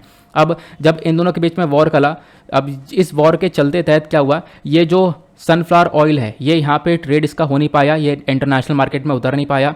अब सनफ्लावर ऑयल का जो भी यहाँ पर एक तरीके से प्रेजेंस था वो मार्केट में ख़त्म हुआ, तो लोग जो है पाम ऑयल की तरफ शिफ्ट हो गए और इसी वजह से इंडोनेशिया के ऊपर लोड पड़ गया और इंडोनेशिया के अंदर ये दाम बढ़ते हुए चले गए और उसके बाद आप देख पाओगे ये हालात पहुँच चुके हैं। अब बात करें उसके बाद एक और चीज़ रिस्पॉन्सिबल है वो है बायोफ्यूल। बायोफ्यूल मतलब इंडोनेशिया की सरकार ने रिसेंटली क्या किया, 2020 के अंदर इन्होंने स्टार्ट कर दिया अपने डीजल के अंदर पाम ऑयल को मिलाना। तो डीजल के अंदर ये पाम ऑयल को बहुत सारा मिला गए, जिसके चक्कर में यहाँ पर पाम ऑयल का शॉर्टेज हो गया। फिर उसके बाद यहाँ पर इसका इंडिया के ऊपर क्या इम्पैक्ट पड़ेगा, देखो इंडिया यहाँ पर दुनिया का एक सबसे बड़ा वेजिटेबल ऑयल इंपोर्टर है। हम लोग काफ़ी सारा तेल परचेज करते हैं इन सभी देश से। तो यहाँ पर आप देख पाओगे ये बोला गया कि आज के टाइम पर अगर हम लोग इंडोनेशिया नहीं तो मलेशिया की तरफ बढ़ चुके हैं, मलेशिया से परचेज कर रहे हैं। जैसा आप लोग यहाँ पर ये टेबल देख पाओगे तो साल 2021-22 के अंदर भारत ने इंडोनेशिया से कम तेल परचेज किया है और मलेशिया से ज़्यादा तेल हम लोगों ने परचेज करना स्टार्ट कर दिया है। ये हमारे अंदर एक शिफ्ट देखने को मिला। उसके बाद अगले आर्टिकल में हमने डिस्कस किया था आरबीआई की रिपोर्ट है करेंसी और फाइनेंस के ऊपर। तो रिजर्व बैंक ऑफ इंडिया ने यहाँ पर एक रिपोर्ट जारी करी, यहाँ पे बताया कि भाई कोविड-19 की वजह से जो भी लॉस हुआ है उसको रिकवर करने में आने वाले टाइम पर 10 साल लग सकते हैं। मतलब कोविड-19 की वजह से जो घाटा हुआ है वो बहुत तगड़ा है। लगभग 2034 और 35 तक लगभग 10 साल बाद यहाँ पे कोविड-19 का लॉस की भरपाई हो सकती है, ऐसा यहाँ पर आप कह सकते हो आरबीआई की रिपोर्ट बोलती है। क्योंकि यहाँ पर क्या हुआ, चीज़ें बिगड़ तो गई थी कोरोना की वजह से, उसके बाद जब चीज़ें सुधर रही थी, इकॉनमी बढ़ रही थी, तो रशिया यूक्रेन का कॉन्फ्लिक्ट हो गया, जिसकी वजह से हालात काफ़ी ख़राब हो गए हैं। उसके बाद यहाँ पर मेंशन किया गया कि भाई आप देख पाओगे कि हमें काफ़ी सारी बदलाव की ज़रूरत है। बदलाव क्या करना होगा, सबसे पहली चीज़ हमें प्राइस को स्टेबल करना होगा। जो आज के टाइम पर इन्फ्लेशन वगैरह देखने को मिल रहा है, दाम काफ़ी बढ़ चुके हैं, उसके अंदर एक स्टेबिलिटी लानी होगी। साथ ही साथ यहाँ पे बोला गया जो सरकार का आज के टाइम पर बहुत सारा मतलब सरकार ने उधार ले रखा है, उस उधार को कम करना होगा। सरकार का जो डेट है वो आप लोग देख पाओगे 66% ऑफ जीडीपी है, इसको थोड़ा सा और कम करना होगा, ये यहाँ पर बोला जा रहा है। साथ ही साथ जो हमारी मॉनेटरी और फिस्कल पॉलिसी है इसको हमें वापस से रीबैलेंस करना होगा। मॉनेटरी पॉलिसी क्या होती है, जहाँ पे प्राइस स्टेबिलिटी को हम लोग मेंटेन करते हैं, एम्प्लॉयमेंट ज़्यादा होता है, ठीक है, उसके बाद इकोनॉमिक ग्रोथ के ऊपर काम करते हैं। लेकिन आज के टाइम पर क्या है, ऐसा कुछ नहीं देखने को मिलेगा, तो इसको वापस से रीबैलेंस करना होगा। उसी प्रकार से फिस्कल पॉलिसी है, जहाँ पर आप कह सकते हो कि हम लोग क्या करते हैं, इन्फ्लेशन यानी महंगाई को कंट्रोल करते हैं, जो डिमांड होता है उसको यहाँ पर लेकर चलते हैं, प्लस उसके बाद जो यहाँ पे लॉस हो रहा होता है उसको हम लोग ओवरकम करते हैं। लेकिन ऐसा कुछ हो नहीं रहा, तो इस वजह से इन दोनों पॉलिसीज़ को हमें वापस से इंप्रूव करना होगा, ये यहाँ पर बताया गया। साथ ही साथ बोला कि भाई आप लोग क्या क्या काम कर सकते हो अपने लेबर के ऊपर, खासकर जो क्वालिटी ऑफ लेबर है उसको इंक्रीज़ करो और रिसर्च और डेवलपमेंट के ऊपर पैसा ज़्यादा खर्च करो, ठीक है, तभी आप लोग यहाँ पर कुछ ना कुछ आगे कर पाओगे। अदरवाइज इस प्रकार से चीज़ें देखने को मिल जाएंगी, प्रॉब्लम्स हमारे लिए बनती हुई चली जाएंगी। उसके बाद अगले आर्टिकल में हमने डिस्कस किया था स्वच्छ भारत मिशन अर्बन 2.0 के बारे में। अर्बन मतलब शहर वाले स्वच्छ भारत मिशन के बारे में यहाँ पर चर्चा की गई है, जिस स्वच्छ भारत मिशन ने अभी रिसेंटली यहाँ पर क्या किया है, आप कह सकते हो कि national behaviour change communication framework को लॉन्च किया है, ठीक है। तो स्वच्छ भारत मिशन के बारे में यहाँ पे चर्चा की गई है। तो स्वच्छ भारत मिशन अर्बन 2.0 क्या है, मैं आप लोगों को इसके बारे में बता देता हूँ। हमने इसको डिस्कस किया था। इस पर्टिकुलर मिशन को लॉन्च किया गया था 1 अक्टूबर 2021 में, ठीक है, आप लोग को ध्यान रखना है ये अर्बन 2.0 दो फेसेस के अंदर लॉन्च हुआ था। एक फेस, इसका जो पहला फेस था वो लॉन्च हुआ था 2 अक्टूबर 2014 में, और दूसरा फेस लॉन्च हुआ है 1 अक्टूबर 2021 में। ये 5 साल तक चलने वाला है। 2021 से 2026 तक हमारा सेकंड फेज चलेगा, जहां पर हमारा मेजर फोकस ये है कि हम लोग एक तरीके से जो शहर वाले एरिया हैं उनको स्वच्छ बना सकें, वहाँ पर जो एक तरीके से प्लास्टिक वगैरह है उनको कंट्रोल कर सकें। आपको पता होगा जो ये प्लास्टिक्स हैं, सिंगल यूज़ प्लास्टिक्स हैं, उनको ख़त्म कर सकें। सिंगल यूज़ प्लास्टिक की लाइफ बहुत बड़ी होती है, प्लास्टिक बैग की 20 साल तक उम्र होती है, प्लास्टिक टूथब्रश की 500 साल तक उम्र होती है। अगर एनवायरनमेंट के अंदर पड़ा रही तो काफ़ी सारा नुकसान ये हमारे लिए क्रिएट कर देता है। तो बेसिकली यहाँ पर यही फोकस दिया गया है इस मिशन के अंदर में। जो भी वेस्ट वाटर है, जो भी यहाँ पर गंदा पानी है, उसको प्रॉपरली ट्रीट किया जाएगा। ठीक है, ये भी यहाँ पर इसके अंदर एक फोकस रहता है। ठीक है, ताकि हम लोग अपने जो भी यहाँ पे शहर वाले एरियाज़ हैं उनको स्वच्छ बना सकें। और सबसे मेजर फोकस यहाँ पे रहेगा ओपन डेफिकेशन फ्री का, कि जो खुले में शौच है उसको हम लोग रोक सकें। ये हमारा स्वच्छ भारत मिशन 2.0 है। उसके बाद अगले आर्टिकल में हमने डिस्कस किया था हतीज़ ऑफ हिमाचल प्रदेश के बारे में। देखो यहाँ पर ये जो हटीज़ हैं, ये एक तरीके से आपको ट्राइब्स देखने को मिलेंगे हिमाचल प्रदेश के अंदर में। तो अभी ये इसलिए चर्चा में क्योंकि हमारी केंद्र सरकार क्या कर रही है, जो हिमाचल प्रदेश सरकार की रिक्वेस्ट है, हिमाचल प्रदेश सरकार की रिक्वेस्ट ये है कि जो हती कम्युनिटी है इसको शेड्यूल ट्राइब्स के अंदर डाल देना चाहिए। और इस चीज़ के ऊपर हमारी जो केंद्र सरकार है वो अभी इसके ऊपर सोच विचार कर रही है। आप लोग देख पाओगे उसके ऊपर एक्सप्लेन सेक्शन पर इंडियन एक्सप्रेस ने एक आर्टिकल पब्लिश किया है। अब देखो, इसको हाथी बोला गया है, प्लस यहाँ पे एक वर्ड यूज़ किया गया हाटी। ठीक है, तो हाटी करके हम लोग यहाँ पर पढ़ लेते हैं। देखो यहाँ पे मेंशन किया गया, ये जो हाटी ट्राइब्स आपको देखने को मिलता है, जो कम्युनिटी है, ये बहुत लंबे समय पहले से डिमांड कर रही है कि हम लोग को शेड्यूल ट्राइब के अंदर डाल दिया जाए। 1967 से डिमांड की जा रही है। अब हाटी कम्युनिटी के बारे में चर्चा करें तो इनका जो नाम है इनके ट्रेडिशन से आया है, क्योंकि यहाँ पर ये लोग वेजिटेबल, क्रॉप, मीट, वूल जो भी अपने घर के आसपास उगाया जाता था खुद उगाते थे। इसी चीज़ को बेचा करते थे छोटे छोटे मार्केट में, जिन मार्केट को हाट बोला जाता था। तो इसी चक्कर में यहाँ पर इनका नाम हाटी ट्राइब्स पड़ा है। तो आप लोग ध्यान रख सकते हो इसके बारे में। साथ ही साथ मैंने आपको बताया ये शेड्यूल ट्राइब्स की लिस्ट में आना चाहते हैं। शेड्यूल ट्राइब्स क्या है, तो आपको पता होगा शेड्यूल ट्राइब्स के बारे में जो चर्चा है, जो हमारा कॉन्स्टिट्यूशन है वो शेड्यूल ट्राइब्स के बारे में सारी चीज़ें मेंशन करता है आर्टिकल 342 के अंदर। आर्टिकल 342 यहाँ पर ये बोलता है कि जो कम्युनिटी को यहाँ पर हमारे प्रेसिडेंट यानी जो हमारे राष्ट्रपति हैं, इनका एक बहुत बड़ा रोल है। हमारे राष्ट्रपति क्या करते हैं, एक पब्लिक नोटिफिकेशन के थ्रू या फिर किसी पार्लियामेंट के एक्ट के अंदर अमेंडमेंट करने के थ्रू क्या करते हैं, यहाँ पर एक शेड्यूल ट्राइब्स को इंक्लूड करते हैं। तो यहाँ पर इस प्रकार से जो प्रेसिडेंट है उनका काम होता है शेड्यूल ट्राइब्स को यहाँ पर लेकर आना या फिर किसी भी पर्टिकुलर ट्राइब को शेड्यूल ट्राइब डिक्लेयर करना। तो डिक्लेरेशन का काम आर्टिकल 342 के अंदर बताया गया, प्रेसिडेंट का ये काम होता है। हमारा जो संविधान है वो शेड्यूल ट्राइब के स्पेसिफिकेशंस को लेकर हमेशा से ही शांत रहा है, ज़्यादा यहाँ पर चर्चा की नहीं गई है। अब शेड्यूल ट्राइब्स के बारे में चर्चा करें तो आपको यहाँ पर बहुत सारी शेड्यूल ट्राइब्स देखने को मिलती हैं, जिसमें से 75 अननोन पर्टिकुलरली वल्नरेबल ट्राइब है। पर्टिकुलरली वल्नरेबल ट्राइब वो ट्राइब्स हैं जो कि काफ़ी खतरे में है, इनकी पॉपुलेशन लगातार डिक्लाइन हो रही है। और यहाँ पे लिटरेसी रेट यानी जो पढ़े लिखे हैं बहुत ज़्यादा, यहाँ पर आपको थोड़ा सा रेट ये जो कम है, लिटरेसी रेट थोड़ा सा कम देखने को मिलेगा। प्लस उसके बाद जो लेवल ऑफ इकॉनमी है वो भी यहाँ पर मतलब खाली गुजारा ही चल रहा है, इस प्रकार की चीज़ें देखने को मिलती है। तो मतलब ऐसे भी काफ़ी सारे ट्राइबल ग्रुप्स हैं जो कि काफ़ी खतरे में है, जिनकी जनसंख्या काफ़ी खतरे में है। तो इस प्रकार के आपको 75 पीवीटीजीज देखने को मिलते हैं।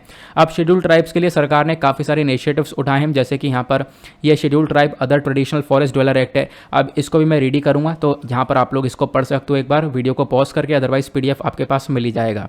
फिर अगले आर्टिकल में हमने डिस्कस किया है स्लॉथ बियर के बारे में। तो 2 स्लॉथ बियर्स जिनको अभी बचाया गया है, कहाँ पे, झारखंड के अंदर में। तो इसी चक्कर में आर्टिकल पब्लिश हुआ है। स्लॉथ बियर के बारे में चर्चा करें तो GS पेपर 3 एनवायरमेंट में क्वेश्चन पूछ लिया जाता है। स्लॉथ बियर पाया जाता है श्रीलंका, इंडिया, भूटान और नेपाल में। साथ ही साथ यहाँ पे मेंशन किया गया है जो स्लॉथ बियर है ये यहाँ पर जो कीड़े हैं, जो चींटियाँ हैं, उसको खाता है। प्लस उसके बाद इसका साइंटिफिक नेम है मेलुरसस उर्सिनस। ये कहाँ पे पाया जाता है मैं आपको ऑलरेडी बता चुका हूँ, श्रीलंका, इंडिया, भूटान, नेपाल में देखने को मिलेगा। प्रोटेक्शन स्टेटस के बारे में बात करें तो IUCN रेड लिस्ट में वल्नरेबल कैटेगरी में है, मतलब कि आप कह सकते हो कि इसकी जनसंख्या काफ़ी खतरे में है। और वाइल्ड लाइफ प्रोटेक्शन एक्ट के अंदर शेड्यूल 1 में है। शेड्यूल 1 के अंदर रहने का मतलब यह है कि भाई इसको प्रोटेक्शन की आवश्यकता है। अगर कोई यहाँ पर इसका इलीगल तरीके से व्यापार वगैरह करता है तो यहाँ पर उसके खिलाफ कुछ स्टेप्स उठाए जाएंगे। बाकी यहाँ पे बताया गया कि आज के टाइम पर इसको खतरा इस बात का है कि जो ये जहाँ पे रहता है उस हैबिटेट के अंदर काफ़ी हद तक लॉस देखने को मिल रहा है। इसकी इलीगल तरीके से पोचिंग होती है, हंटिंग होती है। प्लस कभी कभी इस बियर का एक अग्रेसिव बिहेवियर होता है, ये फसलों को बर्बाद करता है, जिसकी वजह से यहाँ पे इंसान इसको मार देते हैं। तो ये थ्रेट यहाँ पर इन जानवरों को देखने को मिल रहा है। फिर उसके बाद अगले आर्टिकल में हमने डिस्कस किया था एनाबॉलिक स्टीरॉइड्स के बारे में। इंडियन एक्सप्रेस पर एक्सप्लेन सेक्शन पर इस आर्टिकल को कवर किया गया है। यहाँ पे मेंशन किया गया कि अभी 2 ओलंपियंस हैं जिनका डोप टेस्ट फेल हुआ है। इनफैक्ट यहाँ पर पाया गया कि भाई उन्होंने यहाँ पर बैंड एनाबॉलिक स्टीरॉइड्स का यूज़ किया है। तो ये एनाबॉलिक स्टीरॉइड्स क्या होते हैं, इसको लेकर इस आर्टिकल में सारी इन्फॉर्मेशन दी गई है। देखो, एनाबॉलिक स्टीरॉइड्स यहाँ पर इस्तेमाल किए जाते हैं बॉडी बिल्डर्स के थ्रू, और ये लैब मेड वर्जन है, यानी कि लैब में इसको तैयार किया जाता है। और आपको पता है जो स्टीरॉइड है ये क्या करते हैं, जो टेस्टोस्टेरोन लेवल है इसको इंक्रीज़ कर देते हैं। ठीक है, आपका नेचुरल टेस्टोस्टेरोन लेवल अलग है, लेकिन आर्टिफिशियल तरीके से टेस्टोस्टेरोन लेवल को बढ़ा दिया जाता है। अब इंजेक्शन के थ्रू यहाँ पर बॉडी के अंदर टेस्टोस्टेरोन लेवल बढ़ेगा, तो इससे यहाँ पर जो फेशियल हेयर वगैरह यानी कि दाढ़ी वगैरह देखने को मिल जाएगी, इसकी ग्रोथ काफ़ी ज़्यादा होती है, जो वॉइस वगैरह वो काफ़ी गहरी हो जाती है। स्टेरॉइड्स की बात करें तो आपको 3 प्रकार के स्टेरॉइड्स देखने को मिलते हैं, कॉर्टिकोस्टेरॉइड, एस्ट्रोजन और साथ ही साथ एंड्रोजन्स। अभी हम लोग बात कर रहे हैं एंड्रोजन्स की, जहां पर हम लोग एनाबॉलिक स्टेरॉइड्स की बात कर रहे हैं।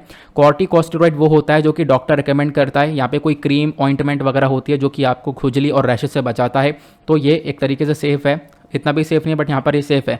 बट जो एंड्रोजन्स होते हैं ये स्टेरॉइड यहाँ पर आपकी मसल्स को ग्रो करने के लिए यूज़ किए जाते हैं। आपको पता होगा जिम्स के अंदर स्टेरॉइड्स का बहुत ज़्यादा यूज़ होता है ताकि मसल्स को हम लोग बढ़ा सकें। क्लियर हुआ, ये मैंने आपको बताया। फिर साथ ही साथ यहाँ पर आप देख पाओगे जो एनाबॉलिक स्टेरॉइड्स है इसका मिसयूज़ भी काफ़ी ज़्यादा होता है, और इनफैक्ट यहाँ पे काफ़ी सारे जो प्रोफेशनल बॉडी बिल्डर्स और प्रोफेशनल बॉडी बिल्डर्स के अलावा भी बहुत सारे लोग यहाँ पर इसका यूज़ कर रहे हैं। इसका नुकसान क्या है, तो यहाँ पे लिवर को डैमेज करता है, बहुत सारे बॉडी के ऊपर दाने हो जाते हैं। आप लोग देख पाओगे ये स्टेरॉइड्स का एक बहुत बुरा इम्पैक्ट देखने को मिल रहा है।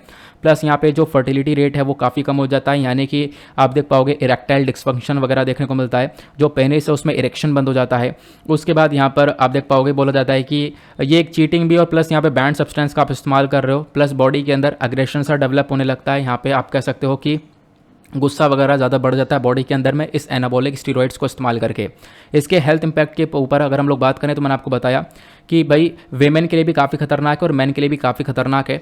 इसका मिसयूज़ जो है ये काफ़ी खतरी तरीके से इनफैक्ट यहाँ पर आप कह सकते हो गायनोकोमेस्टिया क्रिएट कर सकता है। गायनोकोमेस्टिया का मतलब यह है जिसको हम लोग बोलते हैं कि जो मेल है, ठीक है, मेल के अंदर में जो यहाँ पर आप लोग देख पाओगे ब्रेस्ट है, मेल के अंदर में यहाँ पर ब्रेस्ट की ग्रोथ होने लगती है। इस तरीके से आप देख पाओगे यहाँ पर गांठें पड़ने लगती है, ठीक है, इसी को हम लोग बोलते हैं गायनोकोमेस्टिया। तो ये भी यहाँ पर स्टेरॉइड्स के यूज़ से देखने को मिल जाता है।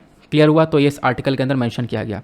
आगे बढ़ते हैं, अगर विमेन इसका कोई यूज़ करती है तो विमेन के भी फेशियल वगैरह हेयर होने लगते हैं, मतलब कि मुंह पे जो है बाल वगैरह आने लगते हैं। उसके बाद अगले आर्टिकल में हमने डिस्कस किया था इंडिया सेमीकंडक्टर मिशन के बारे में। तो रिसेंटली यहाँ पर भारत ने अभी पहला सेमिकॉन इंडिया 2022 कॉन्फ्रेंस को लॉन्च किया, जहाँ पे हमारा मेजर फोकस यह है कि हम लोग इंडिया के अंदर सेमीकंडक्टर को ग्रो कर सकें। पहला क्वेश्चन, सेमीकंडक्टर होता क्या है? तो सेमीकंडक्टर एक ऐसा मटेरियल है जो कि कंडक्टर और इंसुलेटर के बीच में आता है। कंडक्टर क्या होता है, यानी कि कुछ ऐसा मटेरियल जहाँ पे आराम से करंट फ्लो होता है। मान लो एक कॉपर का तार है, यहाँ से आप करंट छोड़ोगे यहाँ पहुँचेगा, यहाँ से छोड़ोगे यहाँ पहुँचेगा, तो करंट फ्लो हो रहा है, तो ये कंडक्टर हो गया। इंसुलेटर क्या होता है, जिसमें करंट बिल्कुल फ्लो नहीं होता, जैसे रबर हो गया, पेपर हो गया, तो यहाँ पे करंट बिल्कुल भी फ्लो नहीं होता, वो होता है इंसुलेटर।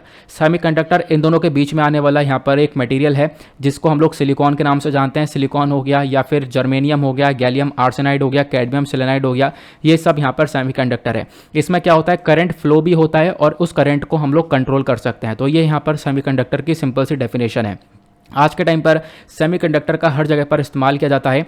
इनफैक्ट चाहे आप लोग बात कर लो मोबाइल, लैपटॉप, हर जगह पर आपको सेमीकंडक्टर्स का यूज़ देखने को मिलेगा। इलेक्ट्रिक व्हीकल्स के अंदर सेमीकंडक्टर्स का यूज़ होता है, इसी वजह से सेमीकंडक्टर बहुत ज़्यादा इंपॉर्टेंट माने जाते हैं। ठीक है, ये आपको ध्यान रखना है।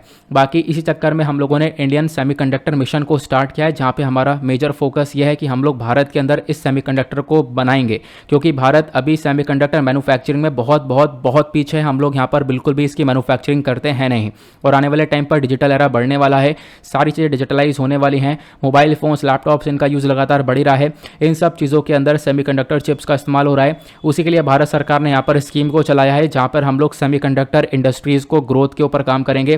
Plus design linked incentive scheme को चलाया गया कि यहाँ पर कोई भी कंपनी सेमीकंडक्टर्स को डिज़ाइन करेगी तो उसके बदले में यहाँ पर उनको इंसेंटिव्स वगैरह प्रोवाइड करवाए जाएंगे। फिर उसके साथ साथ सेमीकंडक्टर मैंने आपको बताया आज के टाइम पर स्मार्टफोन, रेडियो, टीवी, लैपटॉप हर जगह पर यूज़ होता है। दैट इज़ वाई हमारे लिए बहुत इंपॉर्टेंट है सेमीकंडक्टर की रिक्वायरमेंट, इसलिए भी क्योंकि सेमीकंडक्टर का मार्केट आने वाले टाइम पर बहुत बड़ा होने वाला है और भारत सेमीकंडक्टरों को बहुत ज़्यादा कंज्यूम भी करता है। हम लोग 2026 तक $80 बिलियन तक का कंजम्पशन कर लेंगे सेमीकंडक्टर का, जिसको हम लोग बढ़ाकर 2030 तक हम देख पाएंगे $110 बिलियन तक का हो जाएगा। दैट इज़ वाई हम लोग को भी सेमीकंडक्टर का प्रोडक्शन करना चाहिए। आज के टाइम पर USA, Taiwan, South Korea, Japan, Netherlands, ये कुछ कंट्रीज है जो कि सेमीकंडक्टर का प्रोडक्शन करती हैं। भारत को भी यहाँ पर इसके अंदर आ जाना चाहिए और इसी के लिए भारत ने काफ़ी सारे इनिशिएटिव्स उठाए हैं। Semiconductor laboratory for compound semiconductor और प्रोडक्शन लिंक्ड इंसेंटिव स्कीम, ये सारी चीज़ें सेमीकंडक्टर के ग्रोथ को तय करेंगी इंडिया के अंदर में। क्लियर हुआ? फिर उसके बाद अगले आर्टिकल में हमने डिस्कस किया था प्रोजेक्ट एलिफेंट मीटिंग के बारे में।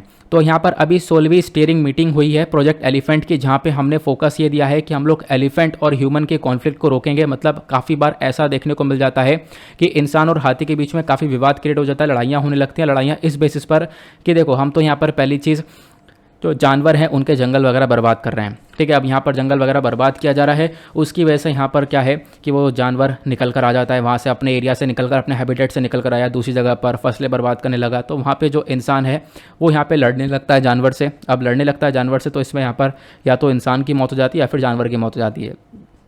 तो ये ह्यूमन एनिमल कॉन्फ्लिक्ट कहलाता है। तो यहाँ पर आप देख पाओगे ये एलिफेंट्स के रिगार्डिंग मैंने आपको सारी इन्फॉर्मेशन दी थी कि इंडिया के अंदर आपको 27,000 के आसपास एशियन एलिफेंट्स देखने को मिलेंगे और कर्नाटका एक ऐसा स्टेट है जहाँ पर सबसे ज़्यादा नंबर ऑफ एलिफेंट्स पाए जाते हैं। देखो एलिफेंट की बात करें तो आपको दो प्रकार के एलिफेंट देखने को मिलते हैं। एक होता है हमारा एशियन एलिफेंट और दूसरा होता है अफ्रीकन एलिफेंट। एशियन एलिफेंट की आप लोग देखोगे तो दोनों के बीच में काफ़ी डिफरेंस है।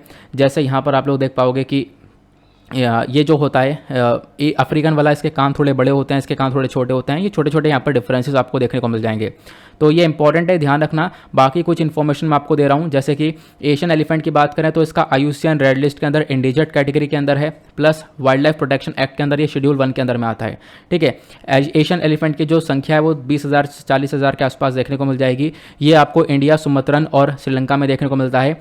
फिर उसके बाद अफ्रीकन एलिफेंट की बात करें तो ये आपको अफ्रीका में देखने को मिलेगा। इसकी जनसंख्या बहुत ज़्यादा है, 4 लाख के आसपास इसके पास पॉपुलेशन देखने को मिल जाती है, ठीक है। क्लियर हुआ?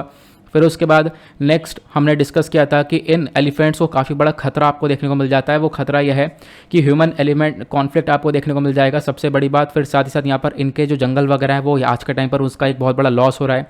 पेड़ वगैरह की लगातार कटाई हो रही है, प्लस यहाँ पर माइनिंग बढ़ रही है, इनके जो कॉरिडोर है वो बर्बाद हो रहे हैं, जिसकी वजह से यहाँ पर एलिफेंट्स को काफ़ी बड़ा खतरा देखने को मिल रहा है। फिर उसके बाद मैंने आपको बताया कि हम लोग क्या क्या स्टेप्स उठा रहे हैं कंजर्वेशन के लिए।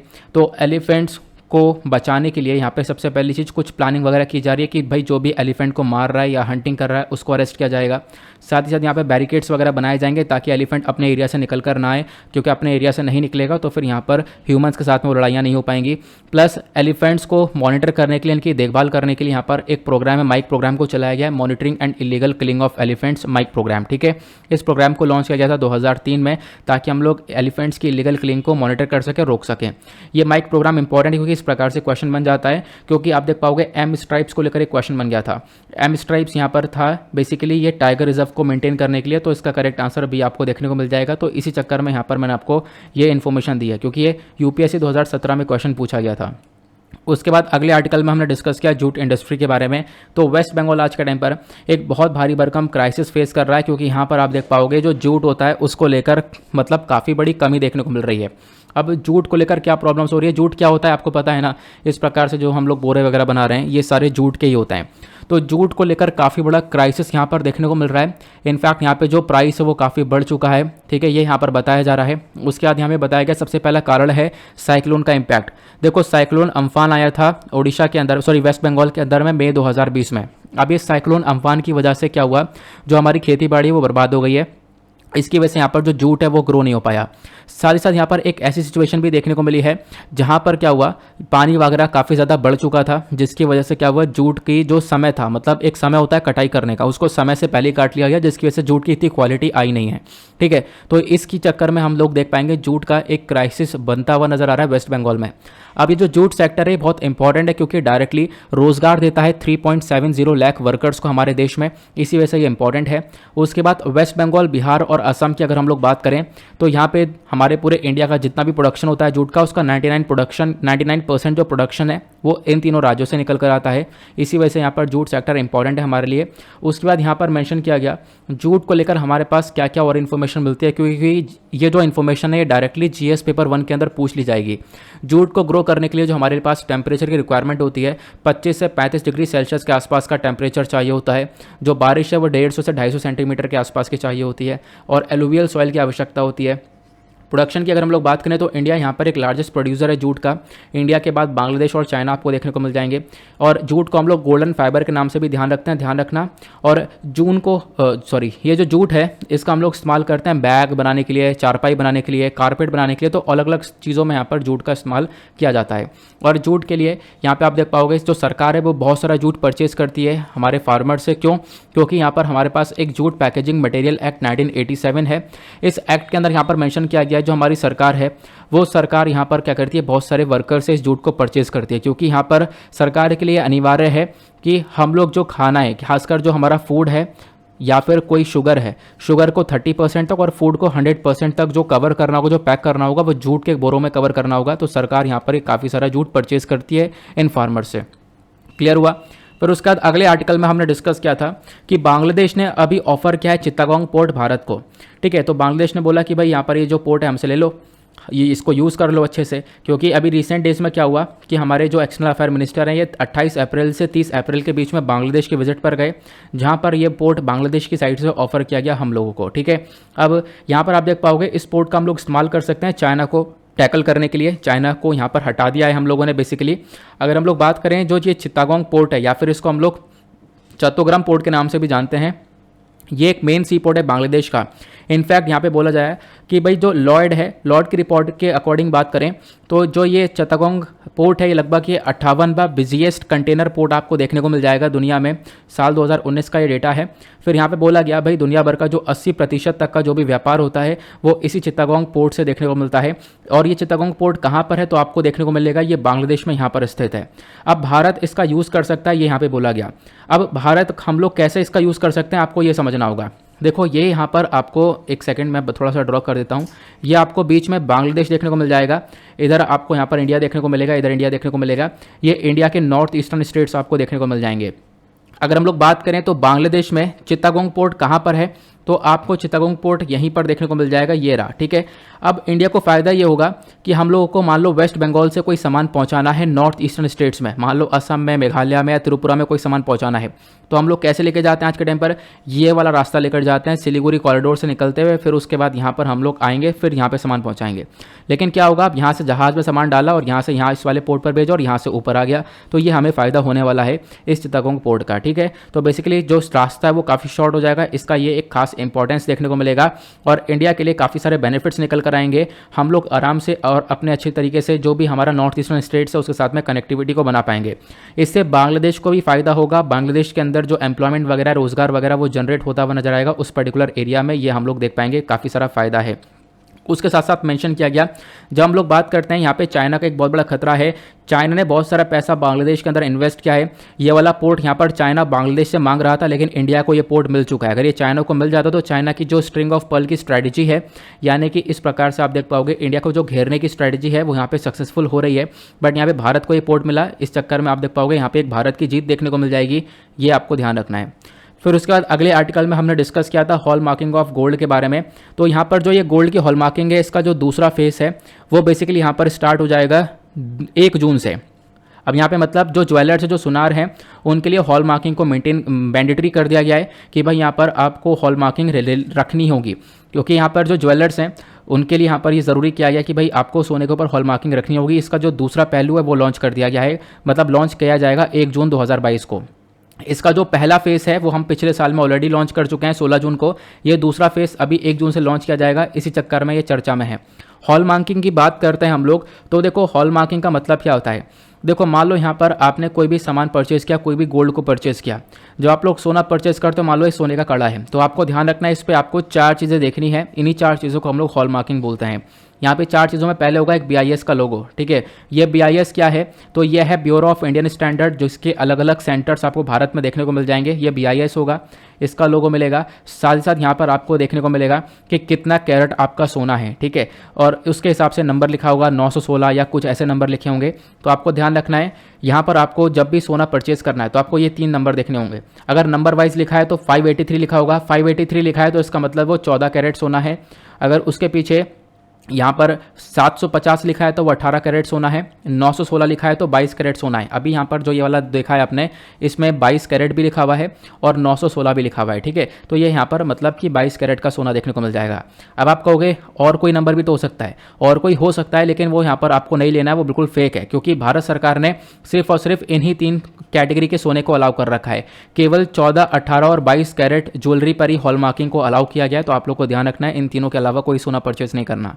क्लियर हुआ, ये यहाँ पर आपको मिल चुकी है इन्फॉर्मेशन। तो दूसरा आपको ये देखने के बाद तीसरा ये देखना है कि जो हॉलमार्किंग सेंटर होगा उसकी पहचान भी आपको यहाँ पर मिल जाएगी, ठीक है, जहाँ से हॉलमार्क लगा होगा। फिर उसका एक ज्वेलर यानी जिससे आपने ये प्रोडक्ट खरीदा उसका कोड भी मिल जाएगा। तो ये यहाँ पर हॉलमार्किंग होती है। क्लियर हो गया, आगे बढ़ते हैं। उसके बाद नेक्स्ट आर्टिकल में हमने डिस्कस किया था स्टबल बर्निंग के बारे में। देखो आज के टाइम पर क्या हुआ है, लगभग 4000 के आसपास जो फील्ड्स हैं वहाँ पर स्टबल बर्निंग देखने को मिली है, मतलब कि जो पराली है वो यहाँ पर जलाई गई है। 1 अप्रैल से 29 अप्रैल के बीच में ये पंजाब के अंदर हुआ है। दैट इज़ वाई आर्टिकल काफ़ी चर्चा में आया। ये स्टडी कंडक्ट की गई थी पंजाब के अंदर में, जिसने दिखाया कि भाई देखो जो पोल्यूशन है वो लगातार बढ़ रहा है और इस पोल्यूशन की वजह से बहुत बुरा इम्पैक्ट पड़ता है।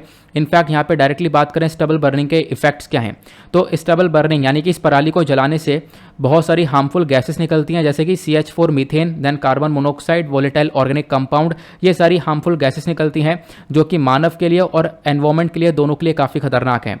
स्टबल बर्निंग के इम्पैक्ट की बात करें तो जो मिट्टी का उपजाऊपना है वो यहाँ पर ये स्टबल बर्निंग खत्म कर देती है। इनफैक्ट जो न्यूट्रिएंट्स वगैरह होता है वो डिस्ट्रॉय होने लगते हैं मिट्टी के अंदर में। फिर उसके बाद यहाँ पर जो मिट्टी के अंदर नमी होती है वो भी यहाँ पर खत्म होने लगती है इस पराली को जलाने से। तो पराली के जलाने से काफ़ी सारे नुकसान हैं, ये मैंने आपको बताया। एनवायरमेंट के ऊपर क्या क्या नुकसान है, देन उसके बाद बात करते हैं हेल्थ के ऊपर क्या क्या नुकसान देखने को मिलेंगे। सबसे पहली चीज यहाँ पर स्टबल बर्निंग के अंदर आप देख पाओगे PM 2.5 लेवल बढ़ता हुआ नजर आ रहा है।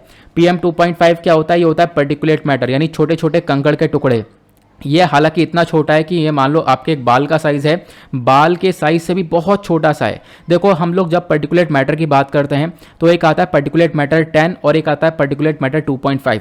नाउ जो PM 10 होता है यहाँ पे आप देख पाओगे इसका साइज थोड़ा सा बड़ा है, लेकिन जो PM 2.5 है उसका साइज यहाँ पर 10 से भी काफ़ी छोटा होता है। तो यहाँ पर आप देख पाओगे पर्टिकुलेट मैटर 2.5 काफ़ी सारा निकलता है जब इस पराली को जलाया जाता है, जो कि बहुत ज़्यादा खतरनाक है इंसान के लिए। जब इंसान यहाँ पर इसको इनहेल करेगा तो उसके बॉडी के अंदर जो उसके ऑर्गन से या रेस्पिरेटरी सिस्टम है वो यहाँ पर डैमेज होता हुआ नजर आता है, ठीक है, आपको ध्यान रखना है। फिर उसके बाद मैंने आपको बताया हेल्थ के ऊपर क्या इम्पैक्ट पड़ रहा है आज का टाइम पर। तो बताया गया रिसेंट डेज में हमने देखा है जिनकी उम्र 10 से 60 साल की है, इन कैटेगरी के अंदर जो खासकर ये जो पॉपुलेशन है इनके ऊपर एक बहुत बुरा इम्पैक्ट देखने को मिला है इस स्टबल बर्निंग का। इसका एक नुकसान देखने को मिला है। साथ ही साथ बोला गया बहुत सारी रेस्पिरेटरी कंप्लेंट्स आई हैं, खासकर जो एल्डरली पॉपुलेशन है, मतलब कि जो बूढ़े लोग हैं उनके अंदर बहुत सारी कंप्लेंट्स यहाँ पर देखने को मिली है। ये चीज़ें यहाँ पर मेंशन की गई, ठीक है। प्लस यहाँ पे लोगों के अंदर जो लंग फंक्शन है वो यहाँ पर गिरता जा रहा है, यानी कि लोगों के लंग्स यहाँ पर खराब होते हुए नजर आ रहे हैं स्टबल बर्निंग से। ये भी यहाँ पर इस रिपोर्ट्स ने बताया। अब स्टबल बर्निंग का सोल्यूशन क्या हो सकता है? सबसे पहली चीज़ आप लोग वेस्ट डिकम्पोजर का इस्तेमाल कर सकते हो, यानी कि ये जो वेस्ट डिकम्पोजर है इसकी मदद से हम लोग क्या कर सकते हैं, इसकी मदद से जो भी स्टबल जो भी पराली है उसको डिकम्पोज किया जा सकता है, ठीक है। यहाँ पर आपको जलाने की आवश्यकता पड़ेगी ही नहीं, ठीक है। ये इसका एक फ़ायदा देखने को मिल जाएगा, ठीक है। अब उसके बाद यहाँ पर एक ऑल्टरनेटिव यह है कि जो पराली है उसका इस्तेमाल कर सकते हैं यहाँ पे गाय वगैरह के चारे के अंदर यहाँ पर दिया जा सकता है। या फिर अगर आप लोग को स्टबल बर्निंग से बचना है तो उसके लिए आप लोग यहाँ पर ये वाली जो ट्रैक्टर है THS, इसको इस्तेमाल कर सकते हो। THS का मतलब है टर्बो हैप्पी सीडर, ठीक है। ये जो यहाँ पर व्हीकल है ये क्या करता है, ये यहाँ पर अच्छे से यहाँ पर खोदकर पराली को निकाल देता है। तो इससे आपको यहाँ पर क्या होगा, पराली जलाने की आवश्यकता पड़ेगी नहीं, लेकिन ये थोड़ा सा कॉस्टली हो जाता है, ये महंगा पड़ जाता है। तो स्टबल बर्निंग के बारे में आई होप आपको सारी इन्फॉर्मेशन मिल चुकी है। उसके बाद अगले आर्टिकल में हमने डिस्कस किया था एयर इंडिपेंडेंट प्रोपल्शन टेक्नोलॉजी के बारे में। हुआ क्या है, फ्रांस की नेवी ने यहाँ पर मतलब जो एक फ्रांस के अंदर एक नेवल ग्रुप है, इन्होंने मना कर दिया कि हम लोग भारत को ये जो एयर इंडिपेंडेंट प्रोपल्शन सिस्टम है यानी टेक्नोलॉजी नहीं देंगे। ये आप देख पाओगे आर्टिकल काफ़ी चर्चा में आया है। ये टेक्नोलॉजी बहुत इंपॉर्टेंट है। ध्यान रखना जो ये एआईपी टेक्नोलॉजी सबमरीन्स यानी पनडुब्बियों के अंदर इस्तेमाल की जाती है। आज के टाइम पर ये जो टेक्नोलॉजी है ये बहुत कम देशों के पास में 10 कंट्रीज़ ने यहाँ पे डेवलप कर लिया और 20 कंट्रीज़ के पास में ये वाली टेक्नोलॉजीज़ देखने को मिल जाती है। तो यहाँ पे आप देख पाओगे भारत और फ्रांस दोनों मिलकर P75 और P75I प्रोजेक्ट के ऊपर काम कर रहे थे। P75I का मतलब है इंडिया। अब ये P75 प्रोजेक्ट के ऊपर काम किया जा रहा था। इस प्रोजेक्ट के तहत यहाँ पर क्या हुआ कि हम लोग लगभग फ्रांस से काफ़ी सारी सबमरीन्स को परचेज कर रहे थे। उसी प्रकार से P75I के अंदर में भी हम लोग यहाँ पर 6 सबमरीन्स को बना रहे हैं अपने कंट्री के अंदर में फ्रांस की मदद से। अब जब इन सबमरीन्स को हम लोग बना रहे हैं तो यहाँ पे हमने फ्रांस से बोला भाई आप एआईपी टेक्नोलॉजी हमें दे दो। फ्रांस ने मना कर दिया कि हम आपको ये एआईपी टेक्नोलॉजी नहीं देंगे। नाउ क्वेश्चन ये है कि एआईपी टेक्नोलॉजी होती क्या है। उसको समझने से पहले आपको समझना होगा पनडुब्बियाँ क्या होती हैं। देखो पनडुब्बी क्या होती है तो बेसिकली आप लोग देख पाओगे ये इस प्रकार से एक सबमरीन है जो कि पानी के अंदर चलती है। अब यहाँ पे सबमरीन भी दो प्रकार की होती हैं, एक होता है डीजल पावर सबमरीन और एक होती है nuclear power submarine. Diesel power submarine की अगर हम लोग बात करें तो यहाँ पर आप लोग देख पाओगे होता क्या है, ये जो पनडुब्बी डीजल को इस्तेमाल करती है, डीजल को जलाकर बैटरी को चार्ज करती है। अब इस सबमरीन को वापस से चार्ज करने के लिए बार बार बाहर आना पड़ता है। मान लो ये पनडुब्बी एक बार चार्ज हो गई, कुछ दिन के लिए पानी के अंदर रहेगी, लेकिन उसके बाद इसको बाहर वापस से आना पड़ेगा अपने आप को चार्ज करने के लिए। तो डीजल को जलाकर बैटरी को चार्ज करना पड़ता है। अब जब ये बार बार आ रही है तो दुश्मन आराम से तो इसको डिटेक्ट कर सकता है, इसके ऊपर अटैक कर सकता है। तो पनडुब्बी का फ़ायदा क्या हुआ, तो ये तो हो गई हमारी डीजल वाली। दूसरी सबमरीन्स होती है न्यूक्लियर पावर सबमरीन, जिसको हम लोग पानी के अंदर लंबे समय तक रख सकते हैं। यहाँ पर न्यूक्लियर टेक्नोलॉजी का इस्तेमाल करके एनर्जी अंदर ही जनरेट होती रहेगी और यहाँ पे पानी में लंबे समय तक वो सबमरीन रह सकती है, महीनों तक वो सबमरीन रह सकती है। तो न्यूक्लियर पावर सबमरीन थोड़ी सी बेस्ट मानी जाती है as compare to the diesel power submarine. तो न्यूक्लियर पावर सबमरीन बहुत कम देश बना पाते हैं। आज के टाइम पर भारत के पास भी आपको ये सबमरीन देखने को मिलेगी। लेकिन अब जो यहाँ पर एयर इंडिपेंडेंट प्रोपल्शन सिस्टम है, इस एयर इंडिपेंडेंट प्रोपल्शन सिस्टम में क्या होगा, हम लोग इस डीजल वाली सबमरीन के अंदर ये वाला टेक्नोलॉजी का इस्तेमाल करेंगे जहां पर हवा का यूज़ होगा ही नहीं। क्योंकि आपको देखना पड़ेगा, मैंने अभी आपको क्या बताया, इस सबमरीन के अंदर बैटरी को चार्ज करने के लिए डीजल को जलाना पड़ता है। अब डीजल को जलाने के लिए यहाँ पर हवा यानी एयर चाहिए। इसकी वजह से यहाँ पर ये सबमरीन बाहर आती है, ऑक्सीजन को लेती है, उसके बाद यहाँ पर डीजल को जलाने के बाद ये एक तरीके से एनर्जी प्रोड्यूस करती है। लेकिन ये जो टेक्नोलॉजी है, इस टेक्नोलॉजी के अंदर क्या होगा, जैसे हम इस सबमरीन में लगा देंगे ये एयर इंडिपेंडेंट हो जाएगी, इसमें हवा की आवश्यकता नहीं होगी, ये पानी के अंदर ही यहाँ पर बैटरी को चार्ज कर सकती है। तो ये इससे क्या होगा, सबमरीन हमारी लंबे समय तक पानी में रह सकती है। तो ये हो गया हमारा डीजल पावर सबमरीन और nuclear power submarine. I hope आप लोग यहाँ पर इसको काफ़ी अच्छे से समझ गए होंगे। ठीक है, अब डीजल पावर सबमरीन में यहाँ पर दिक्कत यही है कि भाई लगभग इसकी जो कॉस्ट है वो बहुत महंगी पड़ जाती है, बस आपको ये देखने को मिल जाएगा। क्लियर हुआ। नाउ क्वेश्चन ये है कि इन सबमरीन्स की हमें आवश्यकता क्या है। पहले आपने एआईपी टेक्नोलॉजी को समझ लिया। अब यही वाली टेक्नोलॉजी यहाँ पर फ्रांस से हम लोग मांग रहे थे कि फ्रांस हमें देगा, लेकिन फ्रांस ने मना कर दिया। हम लोग सबमरीन्स को इसलिए बना रहे हैं, इतना ज़्यादा इसके ऊपर काम इसलिए कर रहे हैं क्योंकि चाइना हमारा एक पड़ोसी देश जो है वो काफ़ी खतरनाक है। अगर हम लोग बात करें, चाइना के पास में भी बहुत सारे आपको ये सबमरीन्स, पनडुब्बियाँ, वॉरशिप वगैरह देखने को मिल जाएगी।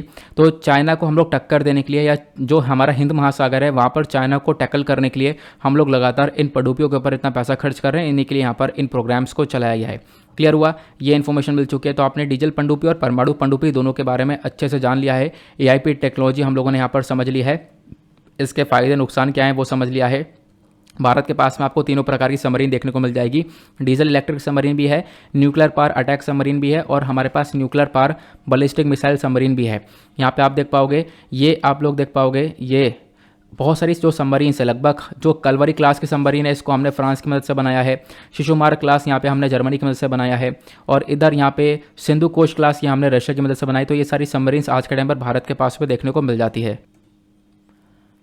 नाउ गाइस, यहाँ पर ये थे कुछ इंपॉर्टेंट आर्टिकल्स। आई होप आप लोग को सभी चीज़ें अच्छे से क्लियर हो चुकी हैं।